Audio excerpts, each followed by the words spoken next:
Грани времени. Программа Владимира Карамурзы. Радио «Свобода».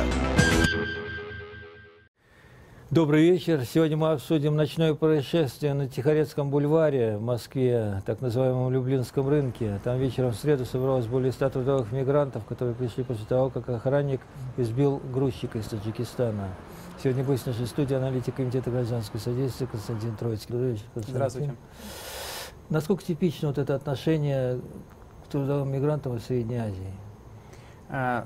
Надо сказать, что в нашу организацию регулярно обращаются люди, которые сталкиваются с различными нарушениями их прав в Москве. И прежде всего это невыплаты заработной платы, это нарушение их права на справедливое правосудие, это нарушение права на доступ к образованию для их детей, и это также какие-то ксенофобские, соответственно, проявления в их отношениях, которые были проявлены. Но это вписывается, вот это вот происшествие, в эту вашу схему? Ну, мне сложно комментировать это происшествие, потому что пока непонятны детали, непонятна основа конфликта, непонятно даже, что произошло на самом деле. С нами на связь вышел Карамат Шарипов, президент Федерации мигрантов СНГ. Добрый вечер, Карамат. Добрый вечер. Да, что вы можете рассказать по поводу ночного происшествия? Ну, ночное происшествие, которое произошло на территории Люблинского торгового центра, это не первый и, по-моему, и не последний. Это продолжается сначала в Черкизоне, потом построено было в Люблино дополнительный торговый центр. Это дочерняя организация Черкизона.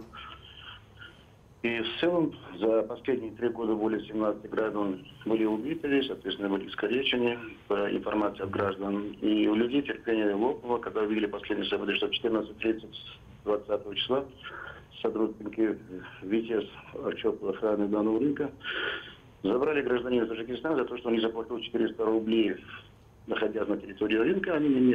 У них, соответственно, берут ежедневно денег от размера 400, зависимо от маршрута, толкатели телеги. И привели его, соответственно, в офис, я называю это пыткой комнаты, где там, соответственно, по отношению к нему были приняты меры. Это слова, которые мне передал один к одному его родственник Шарафиддин. Последующие нашли этого тело, можно заматывать бумаги в одной рядом с рынком 9 или 8 пути, замотанные в белой материи. Ну, человек поискал там картон и увидел предмет. Оказался там человек, он уже тогда, может быть, пришел в сознание, вызвали скорую помощь и отправили в больницу 68.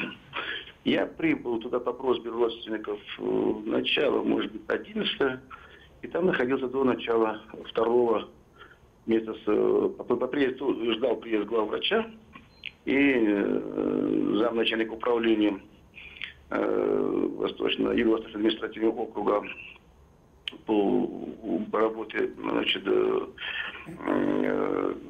с преступниками, то есть по работе по оперативной работе господином Андреем, сейчас фамилию точно вам скажу, чтобы не было недоразумений, господином Чупуровым Андреем, еще в звании полковника. В общем, он запретил посещение меня и родственника в это время, когда приехал господин полковник, уже подъехал от больницы, там человек 8-9 были таджикистанцев, родственники. Их опять затолкали в автобус, они сидели в автобусе. Мы прошли до 6-го этажа, а внутри я увидел достаточно большое количество ОМОНовцев в халатах. Охраняли гражданина Таджикистана ни космонавта, ни, соответственно, летчика, ни научного деятеля, а просто простого трудового мигранта, который не член ИГИЛа. Сказали, вам сверху дали команду, что не пускать. А врача запустили. После этого, значит, состоялся разговор в ординаторском. И господин Чупуров Андрей Викторович полковник сказал, что вместе со мной вы покинете территорию больницу. Лежащий гражданин Таджикистана, так лежал он в реанимации. И поскольку на следующий день, я не знаю, правда или неправда, он пришел в сознание, поскольку, по моим информациям, они просто испугались показать, может, там были много синяков. Последующий попал мне в руки видео, где его заставляют говорить так, как они хотят. Это видео у меня есть, и в том числе многие из представителей журналистов также были по глупости ряд представителей Федерации мигрантов России, такой есть организация в России создана, по голове кожи, но были распространены, что, видите, человек долгое время болел, он различными болезнями, как припадки, да. Смотрите, человек из припадки болел, как он оказался в этой материи, белом, то, что ислам принято. Заранее, значит, это все было подготовлено, заранее это было демонстрировано. Это было разжигание, тем более не только на межнациональной, а на межконфессиональной. Ситуация на сегодня мы по просьбе руководства Таджикистана и местные власти приехали недалеко от Люблинского рынка, находясь в кафе, после того, когда там больше 2 часа обсуждали, находился со мной представители Таджикистана, МВД, национальной безопасности, миграционной, пресс-службы господина посла. Они ушли на какое-то определенное время после этого, когда я хотел выехать оттуда в сторону, соответственно, офиса своего.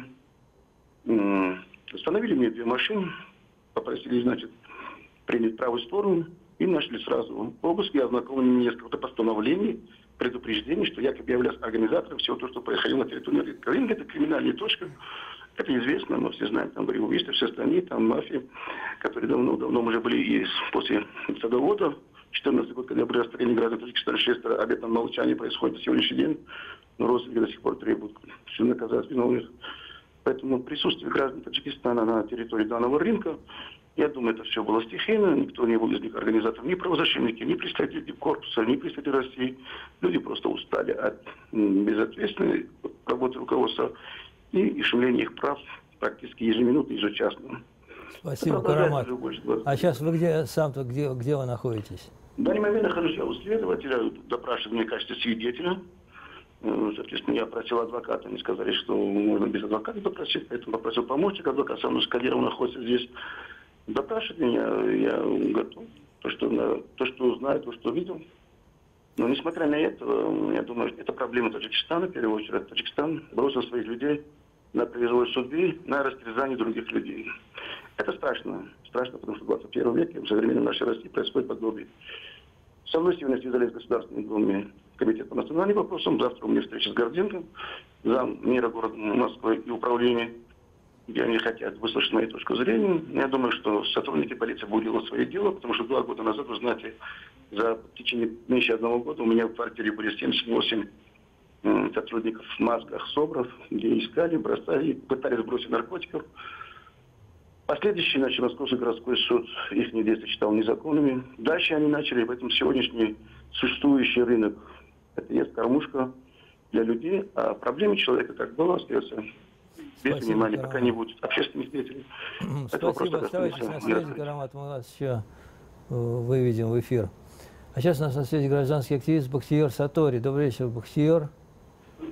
Добрый вечер. Правда ли, что охрана вот этого Люблинского рынка занимается вымогательством с таджиков? Вопрос задали такой, как будто жизнь не знаете. Разумеется, занимается каждая охранная структура вымогательством. Вы посмотрите на их зарплаты, посмотрите на их уровень образования. Я, даже не бывая там, могу с уверенностью сказать, что такие структуры, как обычно, занимаются вымогательством. В каких масштабах — это другой вопрос. А насколько типичен А что касается случай, этого ЧП на этом торговом центре, то это в новостях в течение года, разов в 10 бывают такие ситуации с участием предыдущего оратора, где он выступает защитником прав мигрантов. Меня поразила последняя фраза, которую я прочитал в ленте новостей, что один из охранников или сотрудников торгового центра заявил, что господин Путин здесь не хозяин.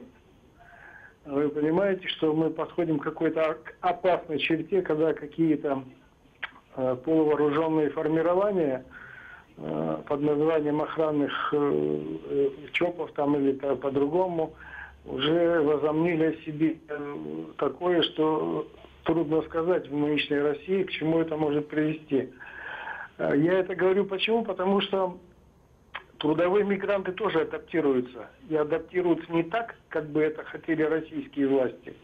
Они адаптируются самостоятельно, стихийно. И так, как их и учит жизнь, понимаете?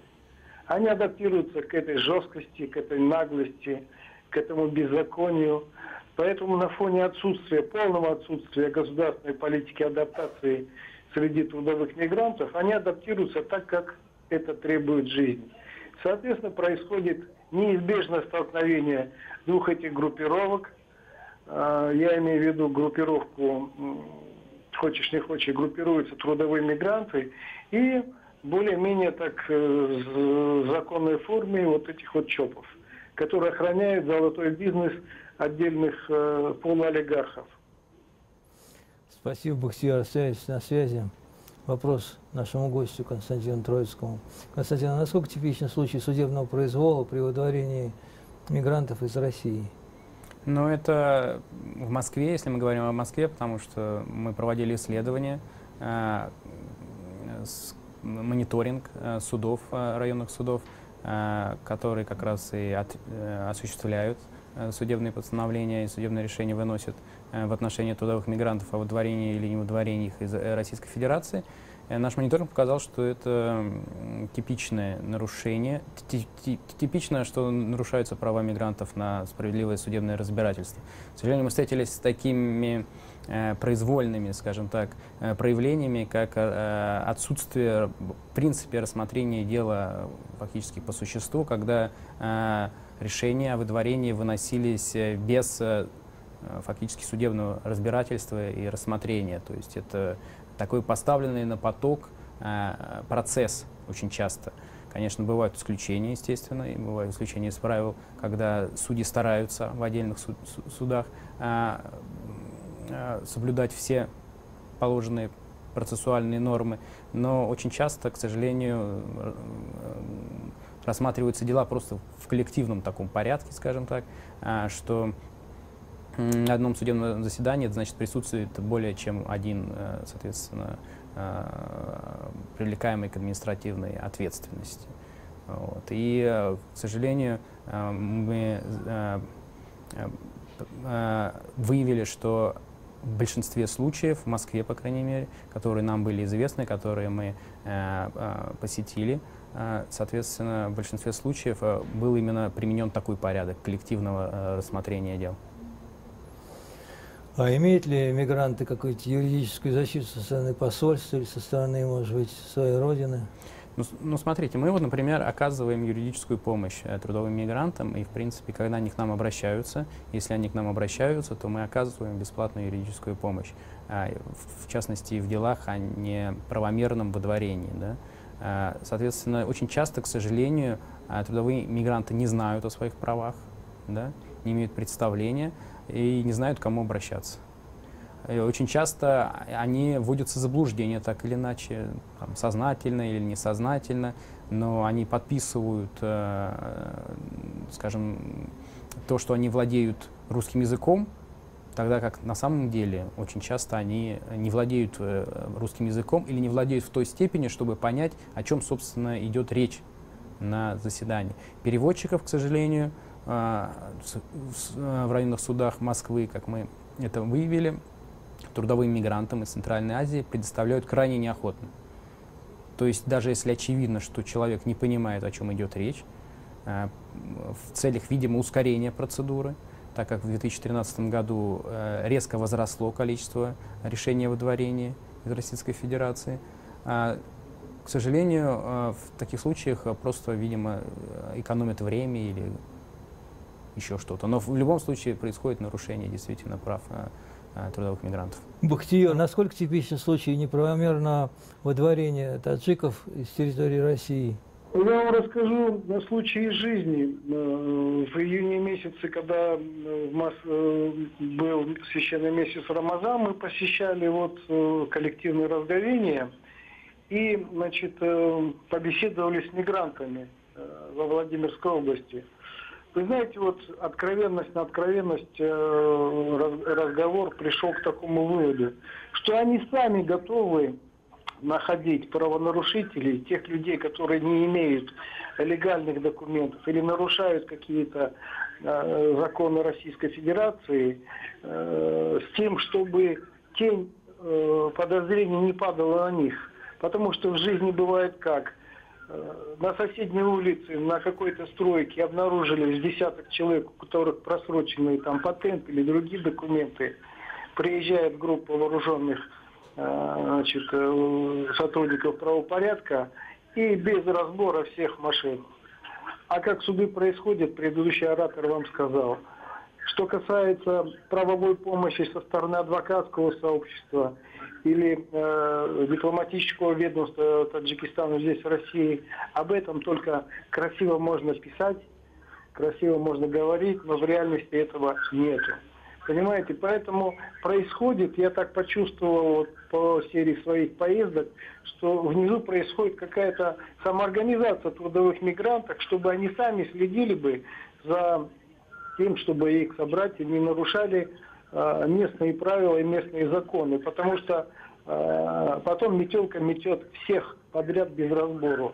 А это очень страшно, вы понимаете, человек, приехавший на заработок, на него смотрят как минимум 5 родственников в Таджикистане и ждут от него переводов. А получив вот такое решение о депортации незаконное, эти 5 человек остаются фактически без средств к существованию. Это очень серьезный вопрос. Это не просто решение приехать сюда, погулять, отдохнуть, уехать. Это вопрос выживания. Поэтому к этому вопросу они относятся очень серьезно.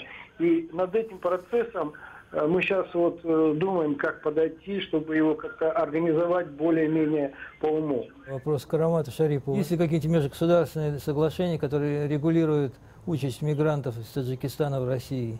Подобные межсоглашения, это называется, что сами президенты себе будут подписывать приговор. Ничего не надо, это создает хаосную ситуацию, на соглашение межгосударственное это невыгодно ни странам-донорам, ни принимающей стране, особенно Россию, невыгодно. Поэтому я один инициатор, который введение вызовет трудовой режим по отношению к странам СНГ, я точно Таджикистан просил, конечно, к другим нет. Люди приветствовали это. Ну, когда возник вопрос, а кто будет кормить большую армию МВД, этот вопрос сразу возник. Без трудовых мигрантов будет трудно, потому что дальше МВД будет идти одним называемым современным фронтом направлений на Кремль. Здесь идет задача наша в том, чтобы довести к тому, что люди должны быть и МВД, и трудовые мигранты защищены и в социальном, правовом плане. Вот этого нет. Поэтому страны донора будут молчать, независимо, как сколько количество граждан будут умереть, или их убивают, или будут инвалидами, скорее всего, на всю жизнь.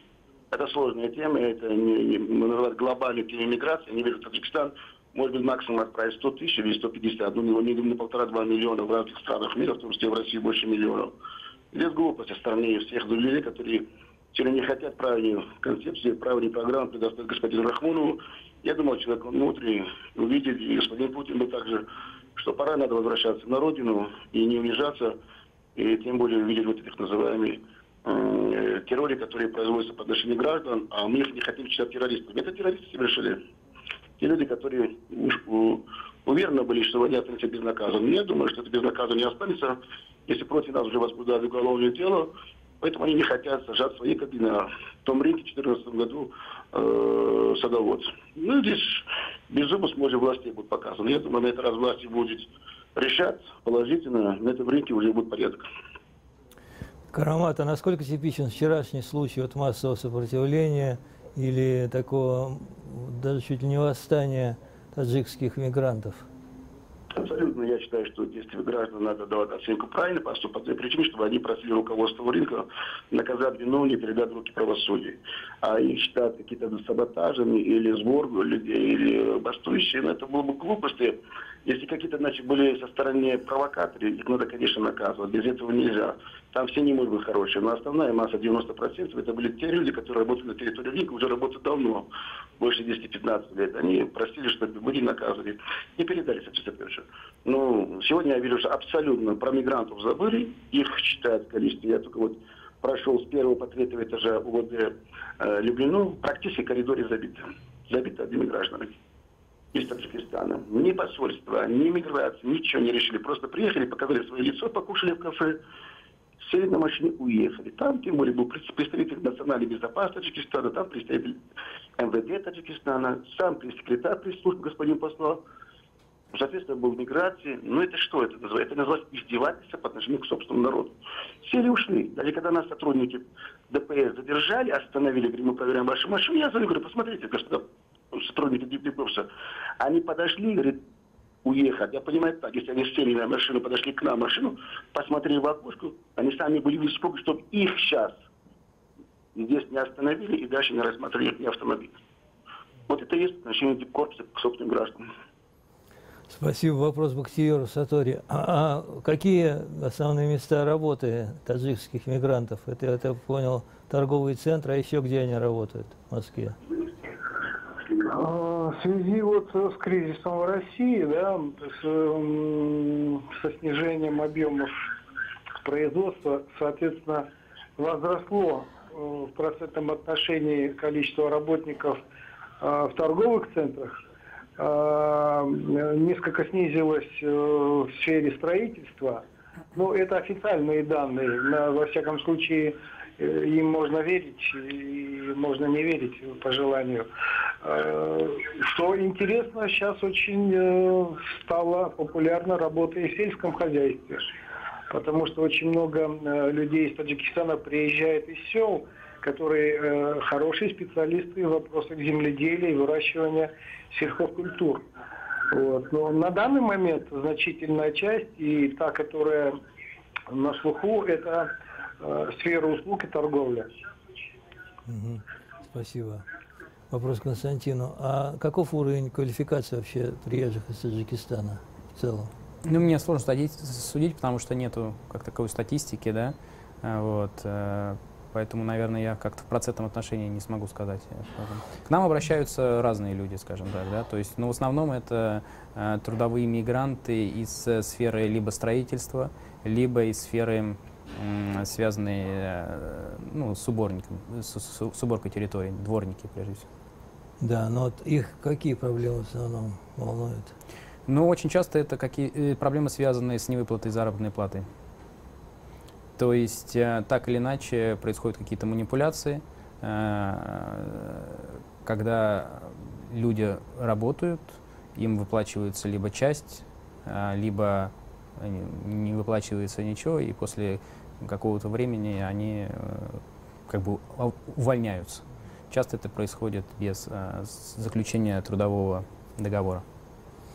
То есть они в правовом отношении вообще не защищены ничем? К сожалению, часто да. К сожалению, часто да, они не защищены, они уязвимы. И какой вы видите выход из ситуации? Только комплексный, да. Комплексный — это реформирование вообще отношений. И это, мне кажется, связано еще и с переосмыслением вообще роли трудовой миграции в Российской Федерации. Да? То есть сейчас на трудовых мигрантов действительно сложился стереотип, скажем так, какое-то слово, кодовое слово, что трудовой мигрант — это низкоквалифицированный рабочий. Вот. Но на самом деле это, во-первых, не всегда так, это раз. А во-вторых, даже если ты низкоквалифицированный рабочий, ничто не мешает создать для него условия и среду для развития своих возможностей и способностей в дальнейшем. Да? То есть я думаю, что любой дворник хотел бы в последующем быть, предположим, мастером, либо заниматься чем-то более квалифицированным, предположим, какой-то более квалифицированной работой. И кроме того, естественно, нужны и дворники, в том числе и на дворников, естественно, это уважаемый труд, перед которым нужно как бы сходить благоговением, потому что никто не хочет жить в грязи, да? На улице. Вопрос к Карамату Шарипову, да. Карамат, а вот, может быть, они вытесняют как-то русских с каких-то традиционных рабочих мест, которые те сначала занимались, из-за этого их преследуют? Нет, здесь не может произойти. Произойдет другое, что есть вопросы, которые давно уже хромают у нас. У нас в советские времена была национальная политика, была национальная программа, было слово патриотизм. Здесь идет конкретно группа, которая создана. Для них пока слабых людей, слабых государств, мало народов, они будут уничтожаться, потому что эта группа, это, я не знаю, ЧОПУС или там ВИТИС, или там под чьей команду работают, но это все происходит на сегодняшний день. Они ни разу, неоднократно совершили данные преступления. То, что касается граждан Таджикистана, Это граждане, единственные, являются в России более незащищенными. Допустим, если бы случилось с гражданином Узбекистана, уже ночью, соответственно, был тревожный телефон из представителей посольства или лично президента, дальше покойник Каримов делал. Но мне самое обидно в том, что наперед в тот же ночь, и буквально прошло длительное время с 14 до 14, только утром 21-го, где-то начало 10-го, появились представители посольства Таджикистана и представители якобы закона на территории России. Это самое страшное. Органы полиции, они в курсе происходящего? Органы полиции, я задавал вопрос, мне сказали, что господин полковник, что дело об возбуждении мы не видим, может быть, он где-то упало. Потом, когда я его слушал интервью, один из называемых отстающих в жизни в своем существовании, как человек по фамилии Кожинов, Вадим, назвал себя президентом Федерации мигрантов России. Это человек, я знаю, что он атеист, назвал, что человек, который в больнице, никто его не избивал, он был больным человеком и постоянно болел припадками. Меня просто, я называю глупость, потому что сегодня он в присутствии представителей посольства говорит, что его избили настолько, что он сознание потерял.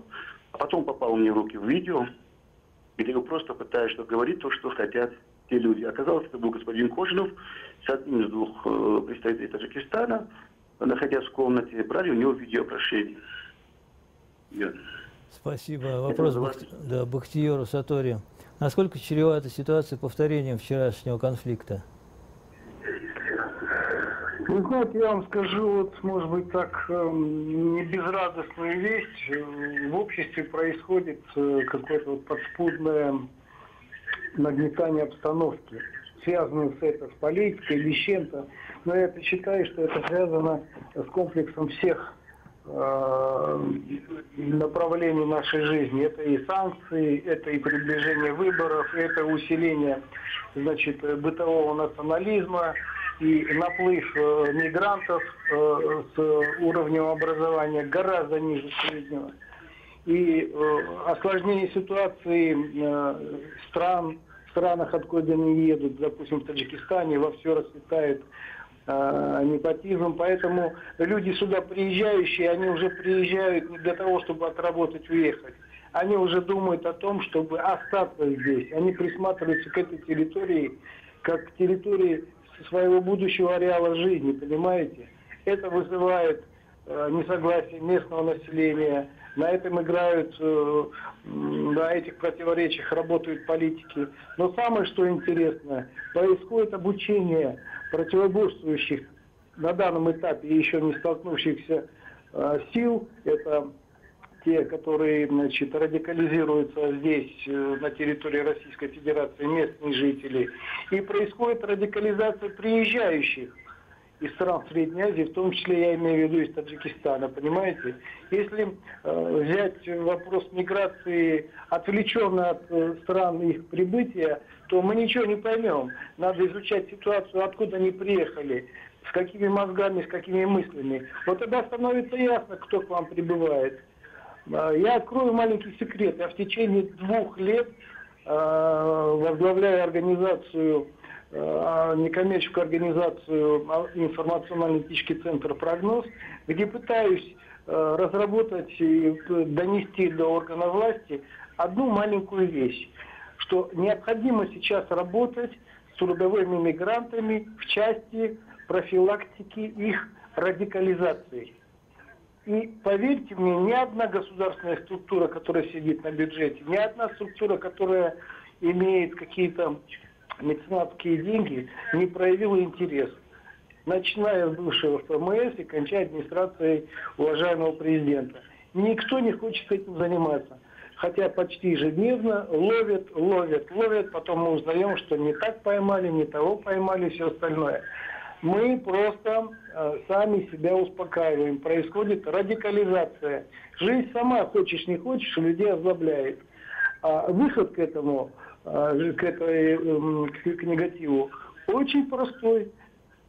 Послушайте определенные каналы мессенджера Telegram, или послушайте там на YouTube, или там голоса, или сходите в мечеть и прислушайтесь, что люди говорят. Дело в том, что ситуация будет накаляться, и такие события будут все чаще и чаще. Это мой прогноз, сугубо личный. Спасибо, Бахтиер. вопрос к Константину. Как вы считаете, идет ли действительно радикализация вот этих групп мигрантов, которые не находят себя в новой действительности? Я бы хотел сказать, что если верить, по крайней мере, опросам, да, общественного мнения, в 2017 году, вот, согласно Левада-центру, продемонстрирован был все-таки падение ксенофобских настроений в отношении трудовых мигрантов и вообще мигрантов, да, в том числе и беженцев в Российской Федерации. Согласно их данным, где-то порядка 54% людей так или иначе хотели бы снизить, скажем так, поток мигрантов из той или иной области или страны. Но, тем не менее, это очень высокая, я считаю, цифра, безусловно. Это очень настораживающая цифра. Но, скажем, в 2013-2014 году эта цифра была около 80%. То есть произошло достаточно серьезное снижение, и хочется верить, что снижение будет продолжаться. И хочется верить, что не дойдет до конфронтации и каких-то делений на свои и чужие и так далее и тому подобное. Потому что это действительно может быть очень опасно, и хотелось бы верить, что, естественно, понимание, желание вступить в диалог, желание договориться будет преобладать, соответственно, со всех сторон и со всех точек зрения. Тем не менее, безусловно, государством не делается, далеко не делается все возможное или даже необходимое, скажем так, не делается для того, чтобы внести свой вклад в интеграцию, адаптацию. Об этом много говорится. Об этом много говорилось в 2013 году, когда был всплеск ксенофобских, антимигрантских настроений, как известно. Об этом много говорится и сейчас на разных уровнях. Но, к сожалению, когда вот сталкиваешься с действительностью, я сейчас коснусь одной темы, да, о доступе к образованию детей мигрантов и детей беженцев. Когда мы сталкиваемся с этой темой, мы видим, что государство иногда создает препоны для того, чтобы интегрировать, адаптировать даже тех людей, которые к этому стремятся, которые хотят, чтобы их дети учились в русской школе, учились русский язык, соответственно, знали русскую культуру. И, к сожалению, вместо того, чтобы всячески содействовать, способствовать этим стремлениям, не каждый трудовой мигрант может отдать своего ребенка в школу. Особенно, если это связано, если трудовой мигрант имеет какие-либо проблемы с документами. Но не только, на самом деле. Я не говорю сейчас о тех, у кого нету всего комплекта документов, да, кого иногда называют нелегалами, что, мне кажется, неправильно. Также и тех, у кого, например, 3-месячная постановка на миграционный учет. Иногда им предлагают, особенно в Москве, предлагают принести годовую регистрацию, как они это называют. То есть получается, что если трудовой мигрант продлевает каждые 3 месяца, предположим, свою регистрацию, он иногда сталкивается с невозможностью отдать своего ребенка в школу. А я не говорю о тех, опять же, у кого нет вообще регистрации.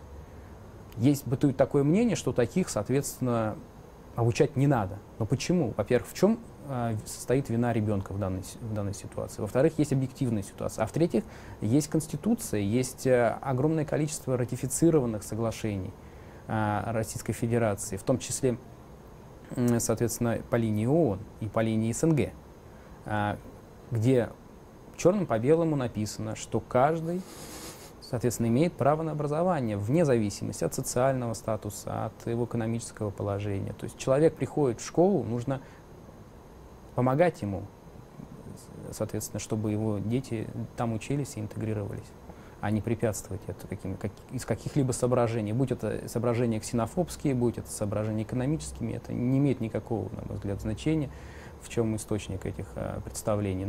Каждый имеет право на образование, и оно должно быть реализовано, это право. Не считаете, что вот это миграционное сообщество может стать питательной средой для исламского экстремизма или даже терроризма?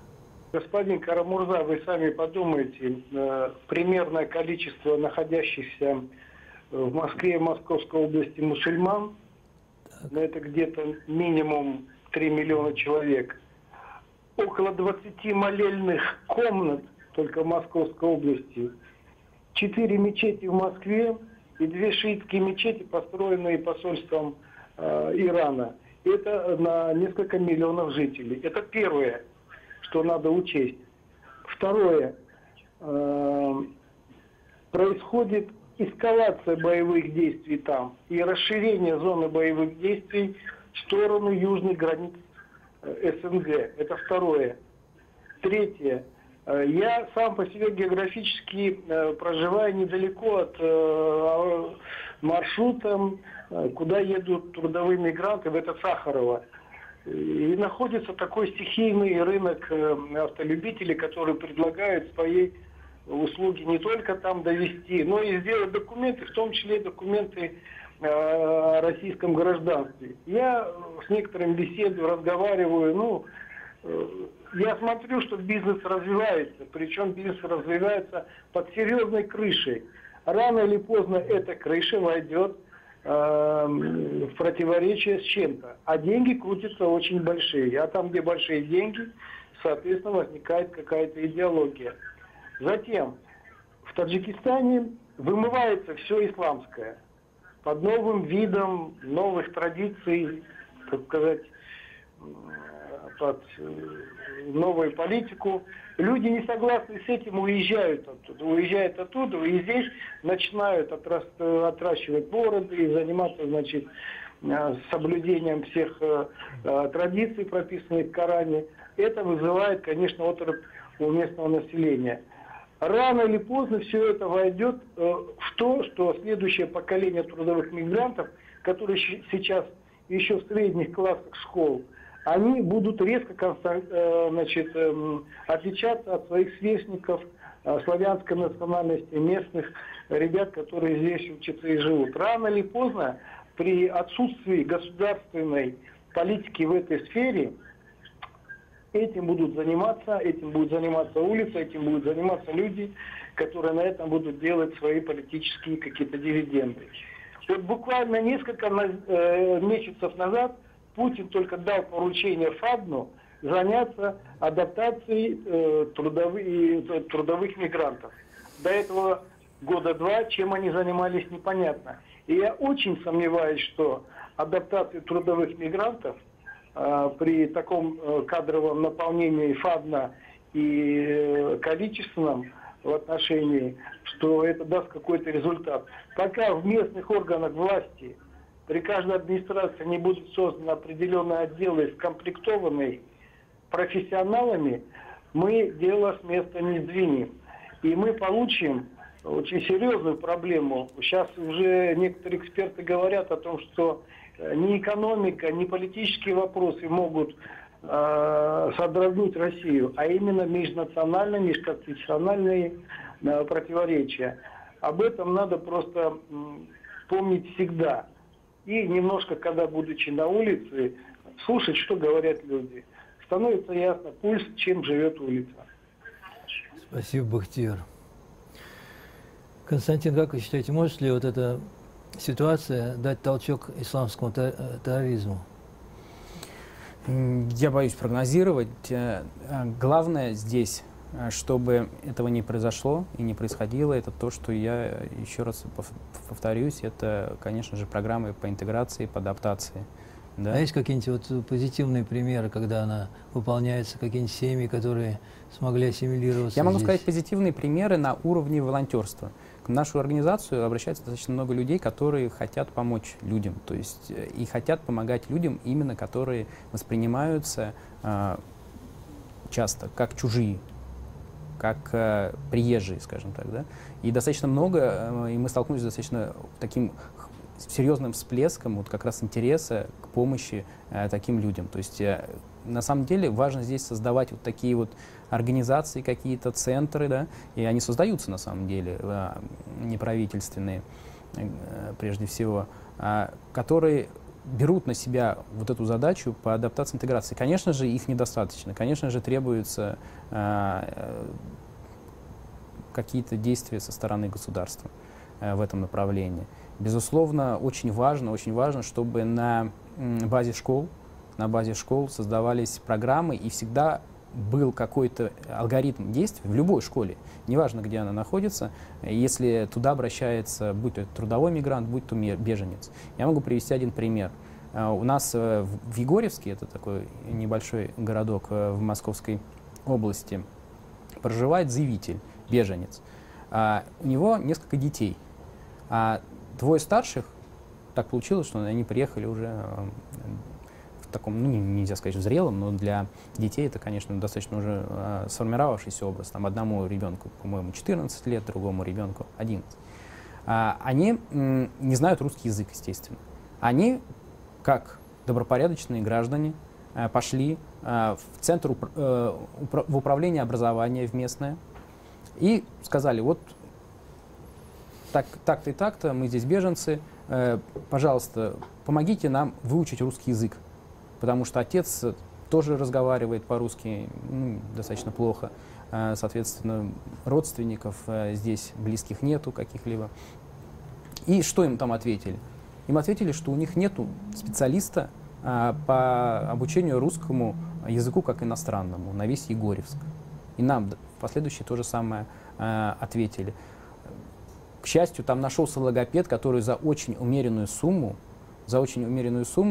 стал предоставлять, соответственно, какие-то курсы, да, какие-то занятия давать этим детям и как-то им помогать. Хотя это, безусловно, недостаточно, и, конечно же, здесь требуются специалисты. И вот таких вот проблем, на мой взгляд, не должно возникать. Да? Для того, чтобы это не возникать, должна быть, конечно же, программа в масштабах всей страны. А, к сожалению, даже в Москве, когда мы направляем в ту или иную школу трудовых мигрантов, или они сами туда идут, если ребенок в недостаточной степени знает русский язык и готов, естественно, учить, и хочет учить русский язык, и хочет адаптироваться, интегрироваться, в некоторых школах нету специалистов, и они предпочитают таких детей отправлять домой, как-то не принимать их заявления в школу, попытаться отказать, ну, чтобы это было неофициально обычно, они не любят официально отказывать, естественно. Вот. И показатели количества школ иностранного языка, так называемых, да, в Москве, их было порядка 12 в 2013 году, а вот на сегодняшний момент их существует то ли одна, то ли две на всю Москву. Понимаете, о чем может быть здесь идти речь? Естественно, нам говорят, и когда мы общаемся с чиновниками, когда мы общаемся с представителями Министерства образования, что ведутся какие-то разработки, происходит какая-то методологическая работа, еще какая-то. Но на самом деле важно, чтобы это все было реализовано на практике, чтобы это не звучало красиво на бумаге, а чтобы действительно, вот приходит ребенок с недостаточным знанием русского языка, сразу же была возможность ему, соответственно, дать дополнительные курсы русского языка. Это же тот ресурс, который, соответственно, по адаптации, по интеграции, который сам приходит, скажем так. За ним не нужно даже как-то ходить, уговаривать, да? Он сам приходит, он сам хочет, этот человек, чтобы его ребенок знал русский язык. Бухтиер, вам вопрос. Насколько удовлетворительно поставлено вообще дело обучения русскому языку мигрантов из Средней Азии? Вы знаете, я определенное время работал в представительстве миграционной службы Таджикистана здесь, в России. И я помню, было несколько проектов, связанных с тем, чтобы направлять из России средства, материальные ресурсы для того, чтобы на местах люди изучали русский язык, с тем, чтобы, приехав, они уже могли общаться с первого шага. К сожалению, все это по большому счету ушло в определенные карманы, и в том числе и предварительная профессиональная подготовка будущих работников. На примере Санкт-Петербурга то же самое было, готовили, по-моему, 100 человек, осталось из них 1 человек приехал на работу. Так, я считаю, что все эти программы, которые связаны с вложением денег на места, имеет смысл только при одном условии, при жестком контроле тех, кто финансирует такие программы. Потому что воровство, коррупция, это на Востоке сейчас цветет буйным цветом. Поэтому обучать их здесь мы обязательно найдем сотни, тысячи вариантов, как уйти от реального обучения и получить эту заветную бумажку, но не получив необходимый уровень знаний. Поэтому я считаю, что единственный выход — это, конечно, создавать какие-то материально-технические условия, базы на основе разрушенных этих ПТУ, политехникумов. Там пусть люди учатся под контролем российских специалистов. Пусть там учат их русскому языку под контролем русских преподавателей, но под жестким контролем посольства и Россотрудничества. И чтобы экзамены были проведены не с участием местных преподавателей, а именно с приезжими заказчиками. Понимаете? Потому что тогда деньги уйдут просто в дыру. Только так мы сможем решить вопрос улучшения качества и профессионального, значит, опыта, и обладания русским языком. Только так, не иначе. Спасибо, Бахтияр. Константин, ведь официально признано, что Москве нужны трудовые мигранты из Средней Азии, да? Так почему же, вот, например, вот эти охранники этого Люблинского рынка свою какую-то политику ведут, не пускать людей на работу, избивают их, всячески дискриминируют? Они что, этого не понимают, что им же это невыгодно? Ну, опять же, не готов комментировать этот случай конкретный, да. К сожалению, не все понимают в российском обществе, что трудовые мигранты нужны, и это нормально. Они сами их обирают даже, а это для них источник дохода. Но это вот, к сожалению, какие-то болезненные проявления, да, сложившихся взаимоотношений между, скажем так, какими-то группами местного сообщества, так скажем, да, и, соответственно, и с группами трудовых мигрантов. Это, конечно, болезненно. Тут какие-то религиозные противоречия, я думаю, до этого там дело не доходит. Хочется надеяться, что религиозных противоречий как таковых нету. Надо просто понять, что Россия — это не моноэтническая страна, это не монокультурная страна. Россия — это многорелигиозная страна, многокультурная, соответственно, с различными национальностями, очень часто не похожими друг на друга совершенно. И надо это понять, и этому не придавать из этого не делать из этого трагизм или об этом стенать, да? Это на самом деле очень плодотворная почва для возможного потенциального развития России, а не что-то печальное, да? Спасибо. Бахтияр, как вы считаете, вот раз нужны мигранты трудовые в Москве, как можно поставить дело так, чтобы они с простертыми объятиями были встречены вот в тех местах, где в них есть нужда?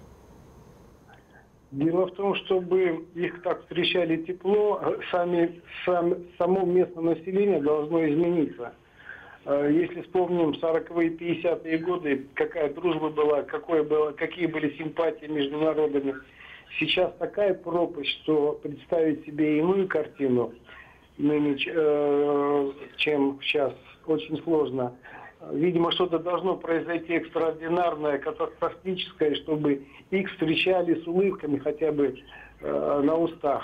Но мигранты нужны будут еще не одно десятилетие в России, с учетом спада демографических показателей в Российской Федерации. Но другое дело, надо понять местному населению, что сюда не приедут шотландцы, не приедут красивые норвежцы, приедут те, которые имеют единый с вами генетический код, которые учились с вами на одних и тех же учебниках, которые вас хорошо понимают, и у которых может быть одинаковые фотографии предков с войны, с военных времен. Немножко надо стать человечнее и понимать, что они приезжают сюда работать, а не гулять или чем-то другим заниматься.